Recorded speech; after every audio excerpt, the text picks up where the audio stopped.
These are my reviews for Wings of Fire books 11 through 15. I thought the storyline started strong. There's a dystopian future ruled by a genocidal villain named Queen Wasp who has mind control powers. Our interesting group of heroes has to find a way to defeat her. I was totally on board for this story. Until the third book, which is primarily a retreat into the forest, with the sad result that a lot of the characters and events of the previous books get dropped, and they do not get mentioned for the rest of the series. Like, I hope you don't care about Blue's parents or Cricket's parents. We're not going to see them again. Most disappointingly, the third book changes villains. Instead of the evil Queen Wasp, the main villain is now a plant. Yeah, there's a plant. The plant is the villain. The fourth book is the most removed from the story, since it takes place on a totally different continent with characters who have never even heard of Queen Wasp. A lot of the focus is taken away from dragons and placed onto humans, both in this and the fifth book. The last two books both include over 150 pages of a character standing around having visions that give exposition.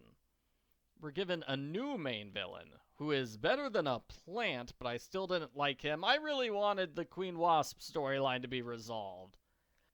So I'd say this was a good series, but it started to go downhill halfway through, and by the end, I did not like it. Well, I hope you enjoy my reviews for the books more than I enjoyed the last book. The 11th Wings of Fire book starts a new 5-book storyline. This one takes place on a totally different continent with new characters and species. It's possible to start reading the series from here without being confused. You don't need to read any of the previous books. Just maybe skip the prologue and the epilogue. Argofont Book Review, Argofont Book Review. Part 1. The continent Pantala has 3 types of dragons. They're all bugs, which works, but it's kind of weird. There are no Pokemon that are bug dragon type. Apparently Pokemon thinks this coconut tree counts as a dragon. Now I want to see coconut dragons. Anyway, the 3 types of bug dragons are the bee-like hivewings, the caterpillar-like silkwings, and the leaf-bug-like leafwings. Some time ago they had a giant war. Queen Wasp and the hivewings won. They enslaved the silkwings and hunted the leafwings to extinction by burning down every tree ever. Our main character is a silkwing named Blue, Zabudi Zabudai. Blue loves following rules and trying to imagine how other dragons feel. He's nervous because his sister Luna is about to go into metamorphosis. That is, she'll go into a cocoon for 5 days in order to grow wings. I'm sure this is a long, confusing information dump for everybody who hasn't read the book. The book spends about 50 pages introducing readers to this unpleasant dystopian world and giving appropriate foreshadowing for things that will be important later. Things go terribly wrong when Luna starts making her cocoon. Instead of normal silk, she shoots out fire silk. Dragons with fire, can you imagine? Worse yet, it's revealed Queen Wasp has long-distance mind control powers. She takes over the brains and bodies of every single hivewing. Their eyes turn blank and they talk in a zombie voice as Queen Wasp forces them to capture Blue and his sister. This leads to a big chase scene. A stranger calls out to Blue. He's got no choice but to follow her through hidden tunnels. She is a hivewing named Cricket, and she is your new favorite character. She's funny, she loves asking questions and breaking rules. She's immune to the mind control powers, so she is able to help Blue hide from the guards. There's a bit of instant love between Blue and Cricket. Blue doesn't seem to realize it, though. He's still so brainwashed, he has trouble understanding the concept that, maybe you shouldn't turn yourself into the guards that are trying to capture you. Blue wants to save his sister. She's been sent to the Flamesilk prison and Wasp Hive. Blue knows they need help, so he gets the biggest rebel he knows, Luna's boyfriend, Swordtail.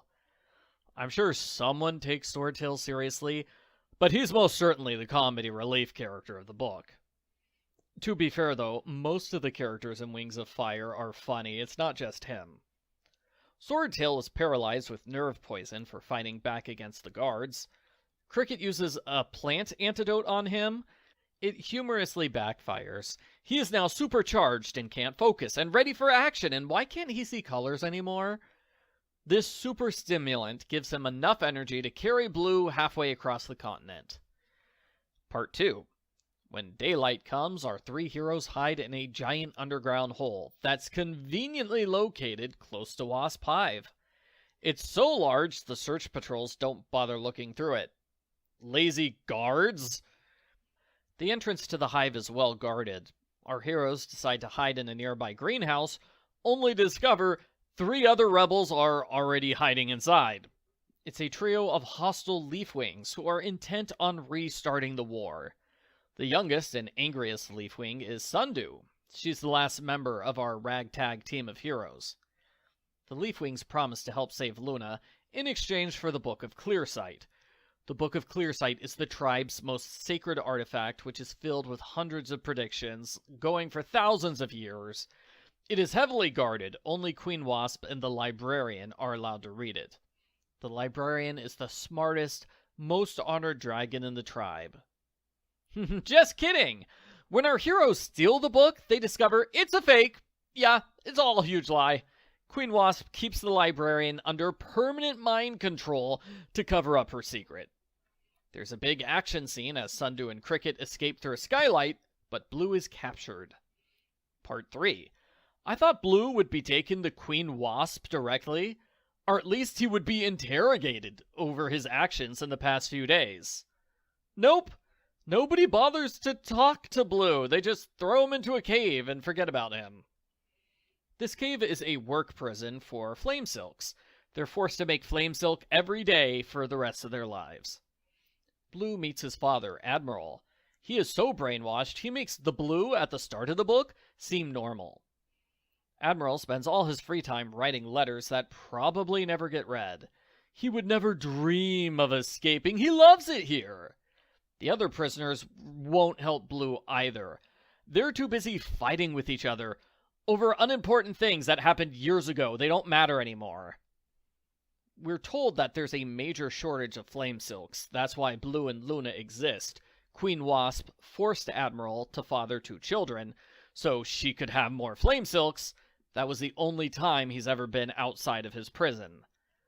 I don't understand why she stopped at 2 dragons if she needs dozens of them. Does it have something to do with bug dragon DNA? Also, it's really dumb of Queen Wasp to have Admiral imprisoned every day for his entire life, but she let these 2 super important flame silks live free lives for years and years without anybody watching them. It's almost like she wanted Blue or Luna to escape to freedom. Thankfully, the Leafwings keep their promise to save Luna. They have an escape tunnel all ready to go. Blue and Luna escape through the tunnel, while Admiral tries to stop them. The book ends with Blue entering his cocoon. Luna's caught in a windstorm. She makes a sail out of her flame silk. It carries her all the way across the ocean, where she meets Moon and Quibbly from the other Wings of Fire books. The end. Post-book follow-up. I liked this book. I thought it was pretty good. You could argue Blue and Cricket are just reworked versions of Turtle and Kinkajou, but I think they're different enough that it works. It's interesting to see the way Blue changes over the course of the book, going from brainwashed victim to reluctant hero. It may be slow at the start, but the world does a good job of drawing readers in. The foreshadowing is good enough that by the time the Librarian and the Book of Clearsight stuff comes into play at the end, it has an actual impact because you're already invested in the story. I like this book so much I immediately got the sequel, and I read the whole thing, and now I don't remember this book as much. Oops. Overall, I'd say this is as good as the previous Wings of Fire books. I'm definitely going to read the rest of this story arc. I won't give it a perfect score, because the start was admittedly slow, and honestly, I'm not entirely sold on the idea of bug dragons. In my head, I'm thinking of these characters as dragons, not bugs. I give Wings of Fire number 11, The Lost Continent, a 9 out of 10. In the prologue of this book, we get a new prophecy, because of course there has to be a big ominous prophecy for our heroes to grapple with. God forbid they do something on their own without the hands of fate and destiny pushing them. We also learn that Turtle's magic powers don't work anymore, because otherwise he could wave his hands and solve all the world's problems without anybody having to do anything. That'd be convenient, but it would ruin the story. Argofunk Book Review, Argofunk Book Review. Part 1. Our heroes can't go on a grand adventure without Blue, so they kind of have to sit around and do nothing for a week until Blue hatches from his cocoon. Swordtail spends all his time looking for Luna on nearby islands, but we know he can't find her because she was in the prologue. Sundew says the Leafwing plan is to restart the Tree Wars by setting all the hives on fire. Cricket has a better plan. Join forces with a secret resistance group called Chrysalis, and find a way to end Queen Wasp's mind control. They go to Jewel Hive, which is where Cricket's mother went, after she abandoned Cricket and her big sister Katydid. Obviously, dealing with Cricket's mommy issues takes priority over saving the world. Jewel Hive has a never-ending party called the Glitter Bazaar, where everyone's encouraged to wear giant costumes. Convenient!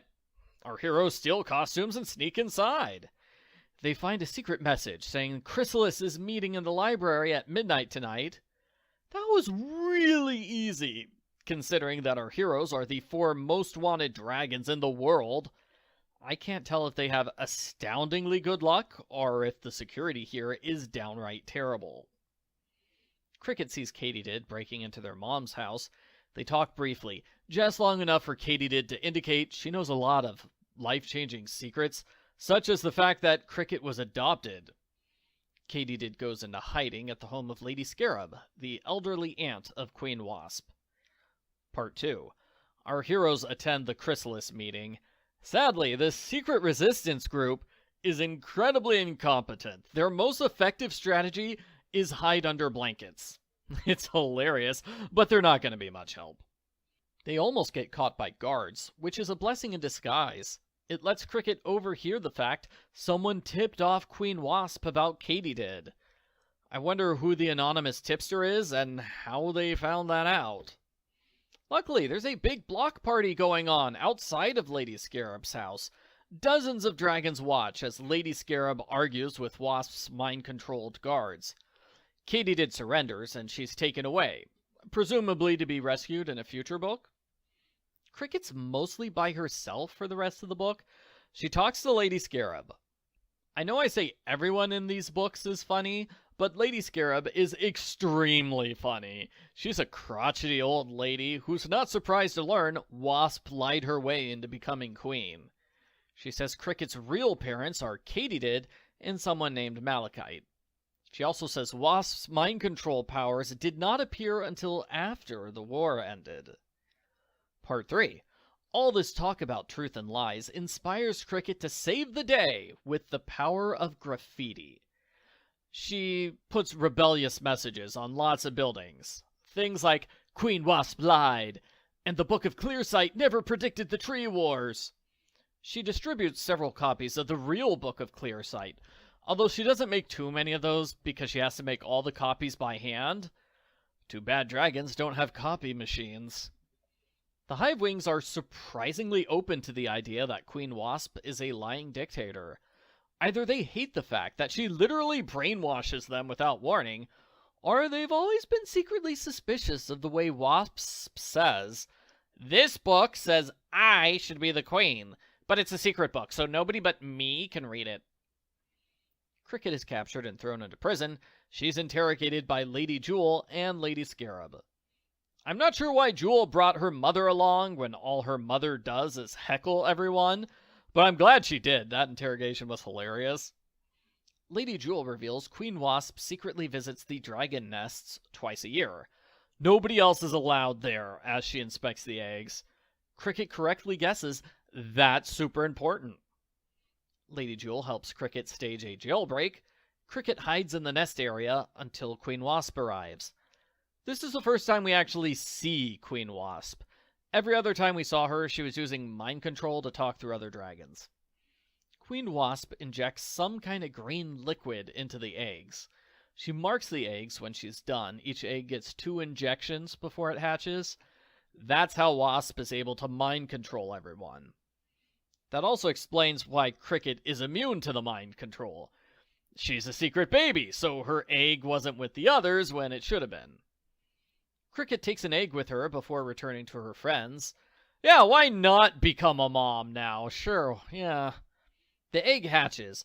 The baby falls in love with Sundew, but Sundew hates babies, leading to some hilarious scenes.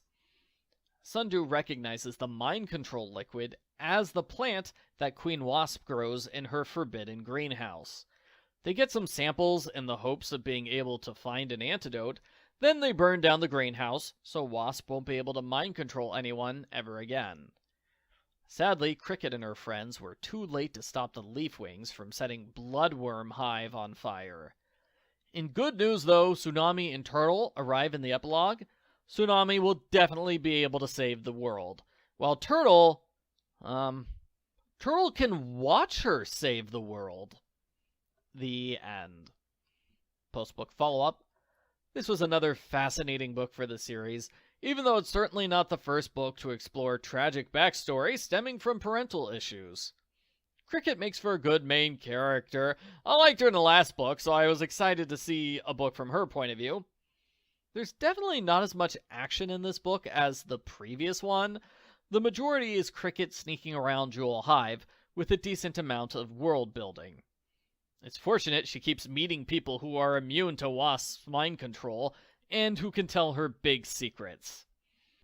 I should have said this in my previous review, but I do like how this book does not have a million characters like Wings of Fire books 1 through 10 did. It's a lot easier to keep track of the characters here in this new storyline. I give Wings of Fire number 12, The Hive Queen, a 9 out of 10. Sundew is taking everybody to her village, which is hidden in the Poison Jungle. As the name indicates, the Poison Jungle is super deadly and dangerous. All the plants and animals will kill you. The trees grow so close together, dragons can't fly anywhere, which is a bummer because flying is a cool dragon power. I'm still not sure why they can't just fly in the air 500 feet above the jungle and safely land at the village from above. But I guess that would cut out half the book. Argofont Book Review. Argofont Book Review. Part 1. Much like a political commentator, Sundew is always angry. She's fueled by rage. It gives her strength. That describes like half the dragons in this series. The problem is that it's a little tough for Sundew to be mad right now because baby Bumblebee is so adorable and obsessed with her. Bumblebee is the best. Swordtail is not very smart, so it's not long before he is swallowed by a Venus dragon trap. Blue tries to kill the plant with his fire. Starting a fire in a crowded forest is also not a very smart move. Sundew is forced to reveal her secret power, Leaf Speak. She can talk to plants in her mind and make them grow in seconds. The other good Leaf Speaker is Mandrake. He's pretty dumb and useless. So he's like Swordtail, but green. He's somewhat nice, or at least he's the only Leafwing who doesn't introduce himself by shouting murder threats. Ever since Sundew was born, she's been Mandrake's fiancée. That's because the tribe does selective breeding. In a few more generations, they should all have godlike levels of Leaf Speak powers, to the point where they can regrow the forest all over the continent. At the village, Sundew argues with her mother, Belladonna, the tribe leader. Belladonna burned down Bloodworm Hive using Blue's cocoon. She wants to imprison Blue and uses Flame Silk as a war weapon for the rest of his life. Blue and his friends are horrified by this prospect. As it turns out, there are 2 different Leafwing tribes. Queen Sequoia rules the peaceful group that wants to live without danger, while the other group has wanted constant war against Queen Wasp for 50 straight years. Guess which group Belladonna and Sundew are in? We're 70 pages into the book. It's about time for the big surprise that dominates all online discussion about the book. It's a lesbian dragon story. Sundew has a secret girlfriend named Willow, who makes her feel all soft and giggly inside. Sundew doesn't like that, because she's supposed to be a fierce warrior, not a sappy romance novel hero. They met each other when Sundew was 2. Their relationship is a secret because they live in different tribes. They like to hug and share heartbeats, which is not at all what you'd expect from Sundew. Willow brings Sundew to her village to meet Queen Sequoia and her book-loving great-granddaughter, Princess Hazel. Sequoia is furious to learn Belladonna restarted the Tree Wars. She tries to calm herself down by counting. Sundew doesn't quite understand this concept. You're purposely avoiding an angry tantrum? Willow understands. She got mad once when she was younger, and she still feels really bad about it. Willow lives in a death forest in the most sarcastic dragon series ever, and she's only been mad once in her life. This is easily the least believable thing in the book. Even Snow White is reading this book and saying, no way somebody's that nice. Queen Sequoia recognizes Wasp's evil mind control plant. It comes from the most dangerous part of the poison jungle. It's guarded by a dragon named Hawthorne. Our heroes have to go and fetch it in part 2. Sequoia tells an ancient legend. When dragons first arrived on Pantala, they were attacked by ants and bees and all sorts of animals. Lions and tigers and bears, oh my.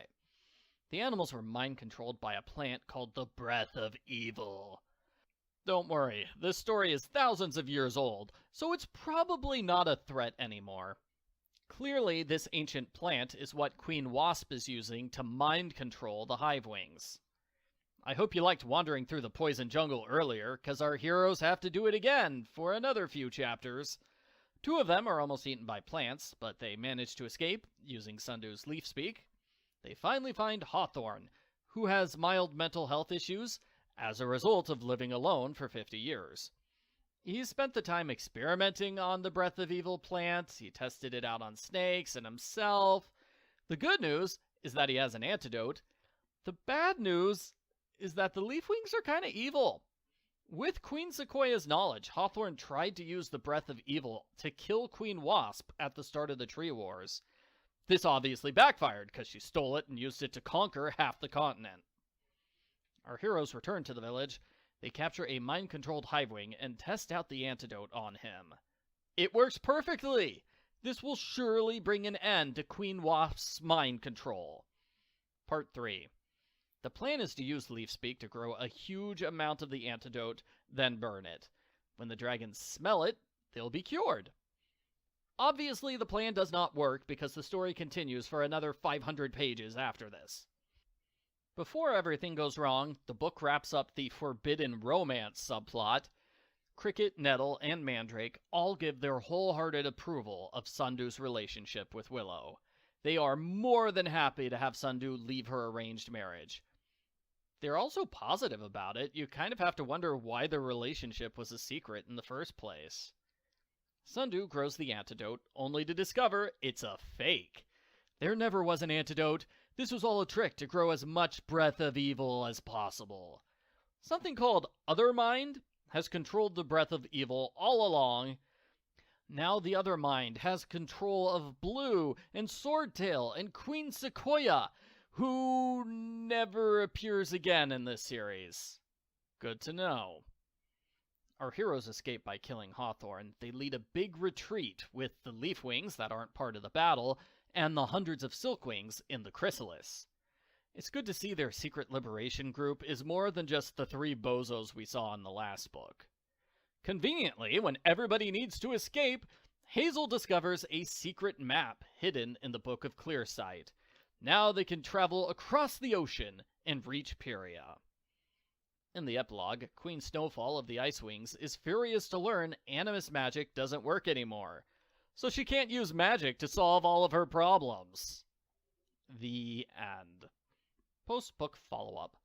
I did not like this book as much as the previous 2.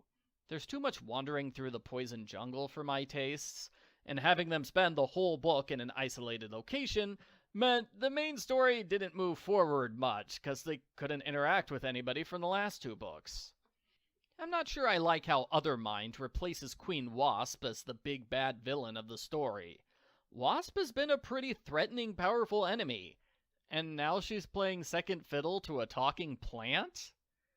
Tsunami and Turtle are present for the whole book, but they are so irrelevant to the story, I don't know why they were included.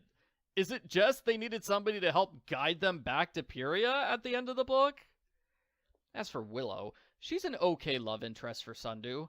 The scenes of just her and Sundu together were good, as they have opposites attract personalities. But when Willow has to interact with other dragons, for example, Blue, then she comes across as too bland. Overall, I'd say it's the weakest of the Lost Continent books so far. The whole time, I was half wishing they'd leave the jungle and go back to the main story. Maybe if the jungle stuff had been half the book instead of the whole book, I would have liked it better. I give Wings of Fire number 13, The Poison Jungle, a 4 out of 10. Snowfall is the queen of the Ice Wings. She's always angry, she likes to talk in all caps, and she's incredibly sarcastic. In other words, she's just like every other dragon in this series. Seriously. Argofont Book Review. Argofont Book Review. Snowfall has a funny best friend named Lynx, who's also incredibly sarcastic. She's the only one who can make fun of Snowfall without being executed.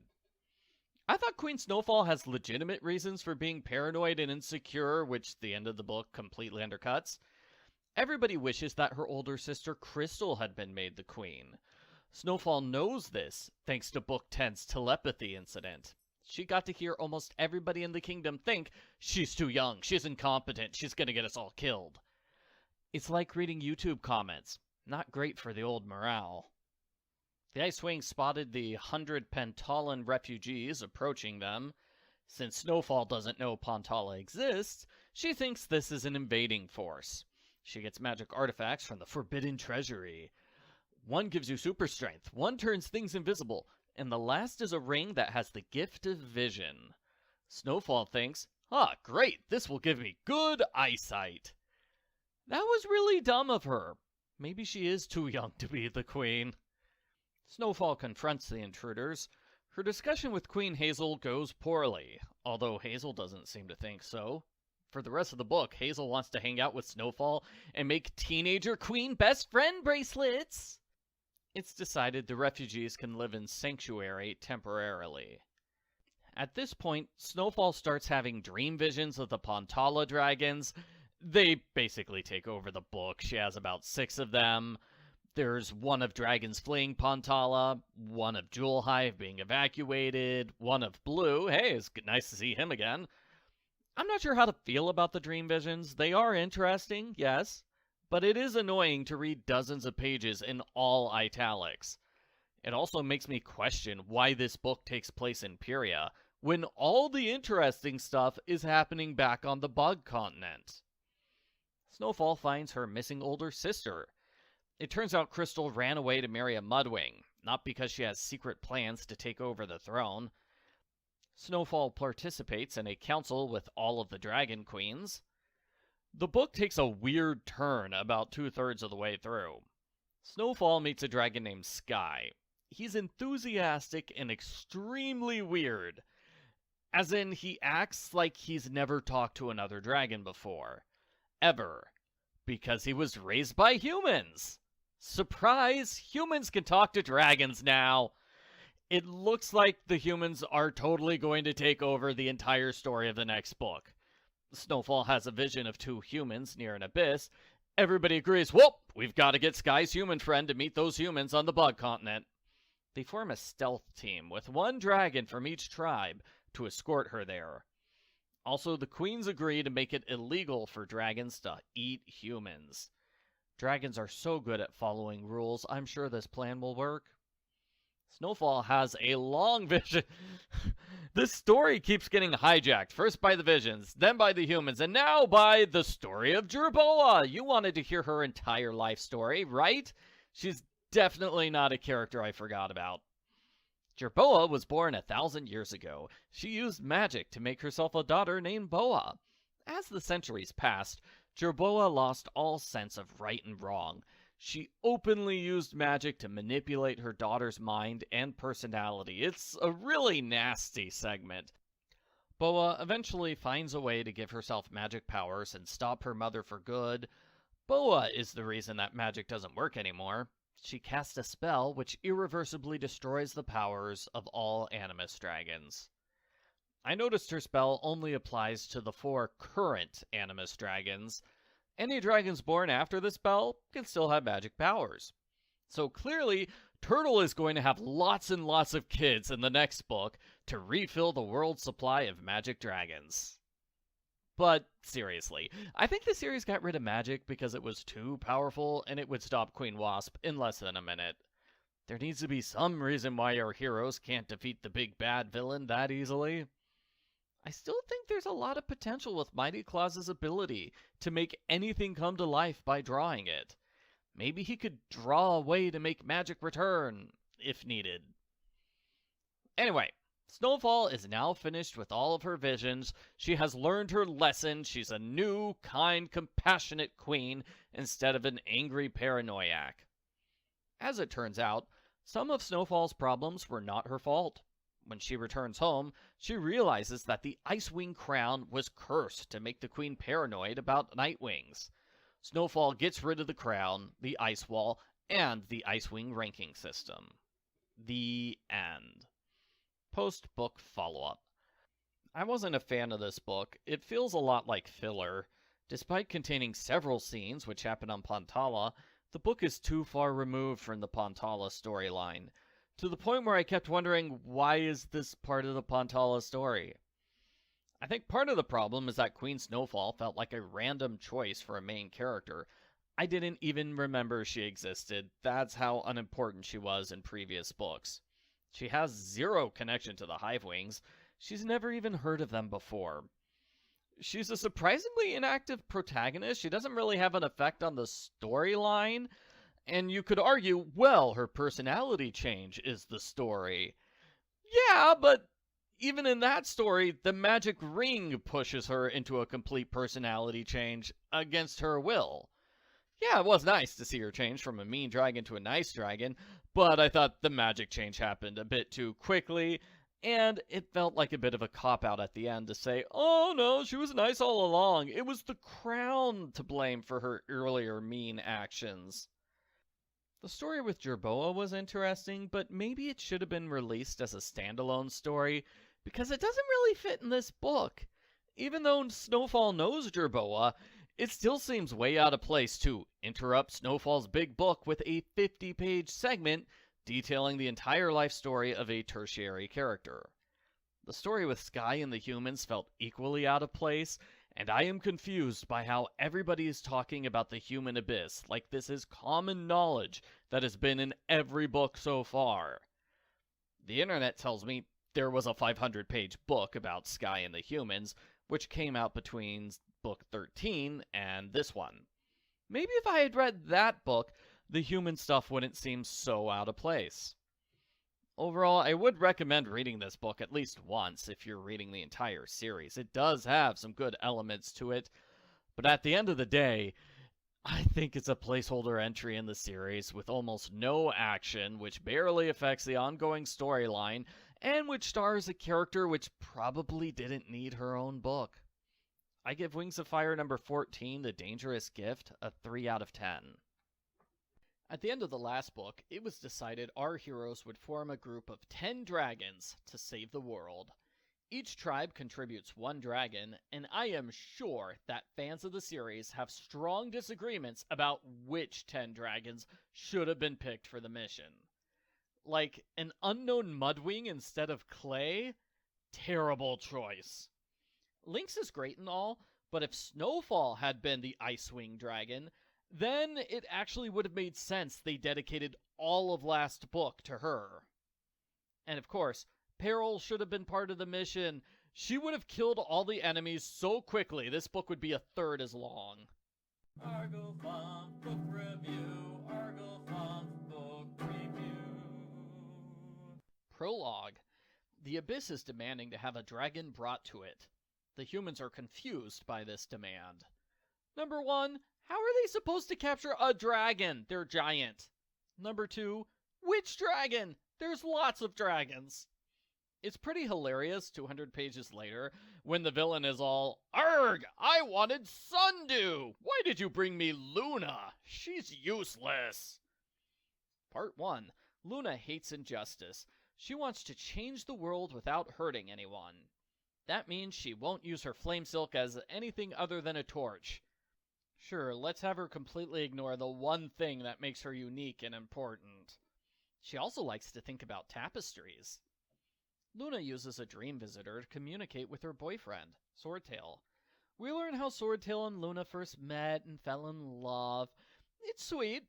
I thought this was building up to an epic showdown at the end, where Luna has to fight her mind-controlled boyfriend and brother. Like, how dramatic and awesome would that have been? But as I said, Luna is very non-violent, so she doesn't really fight anyone. No amazing battles for her, and Blue is basically not in this book. Our heroes are about 2 days away from Pantala when they're attacked by a group of 20 hive wings. Luna doesn't fight. She spends the battle hovering on the sides, wondering if she should join in or not.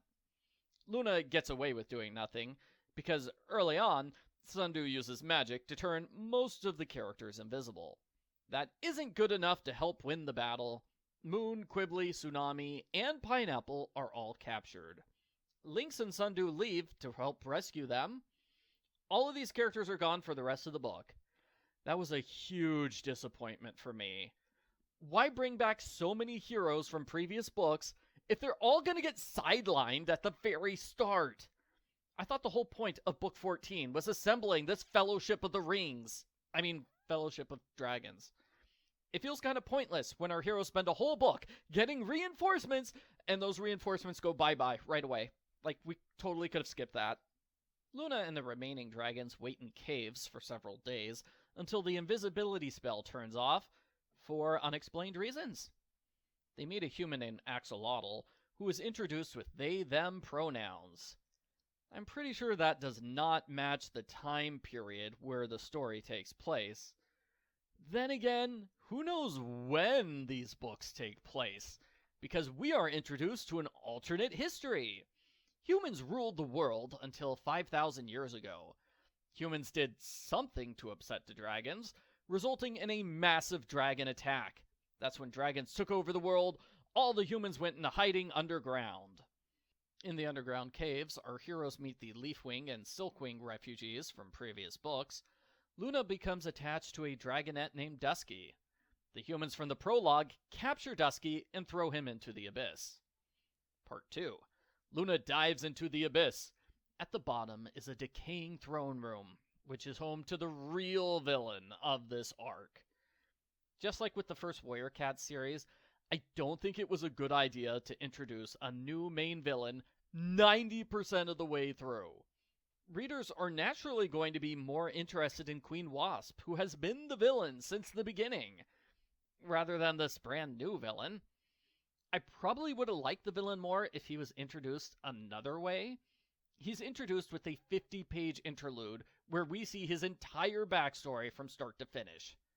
Long Visions made up half of the previous book.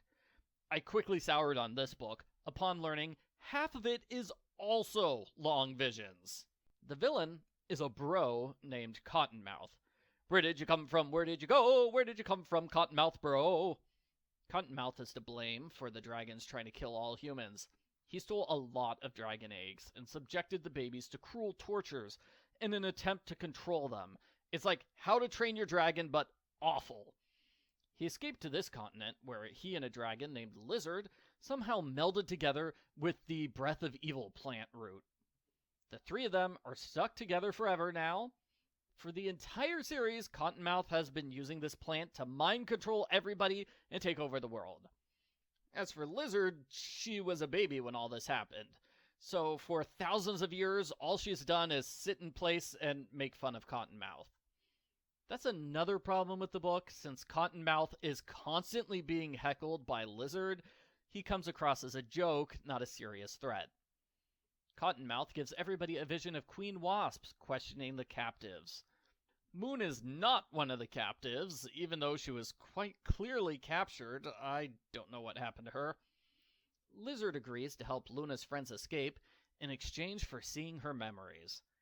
This seems like an unnecessary bargain. Quibbly and Pineapple are more than capable of escaping on their own, thanks to Pineapple's poison-shooting fangs. Cottonmouth cackles with glee, saying, the escape doesn't matter. He's already taken over one of the dragons. Part 3. It's Pineapple. Cottonmouth can mind control Pineapple. Well, why didn't he do that in the last chapter? Because then the big jailbreak wouldn't have happened.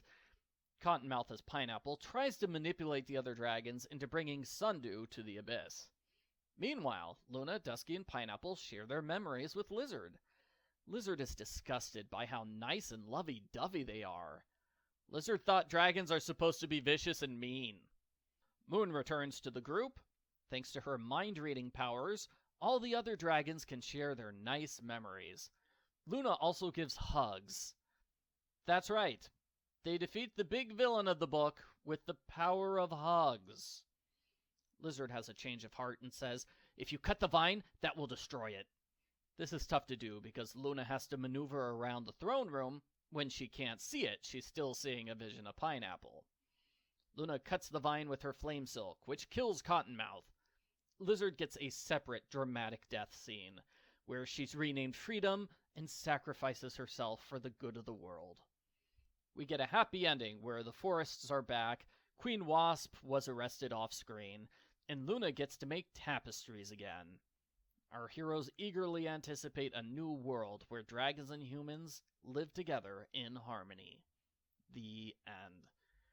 Post-book follow-up. Oh boy, I thought this book was a mess.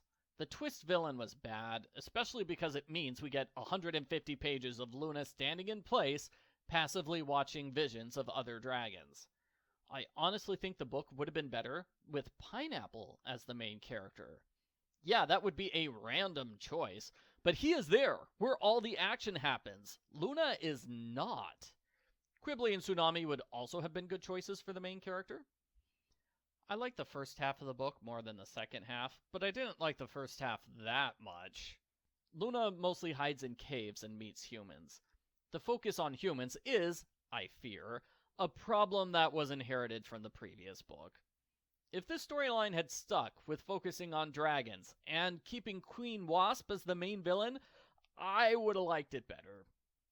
I liked how the previous book had a strong moral about the importance of understanding other people and openness to acceptance. But I think this book took it too far with the ending where love, hugs, and happy memories defeat a millennia-old monster intent on world domination. If you told me that's how book 15 would end, after I finished reading any of the violence in books 1 through 5, I would not have believed you. I give Wings of Fire number 15, The Flames of Hope, a 1 out of 10.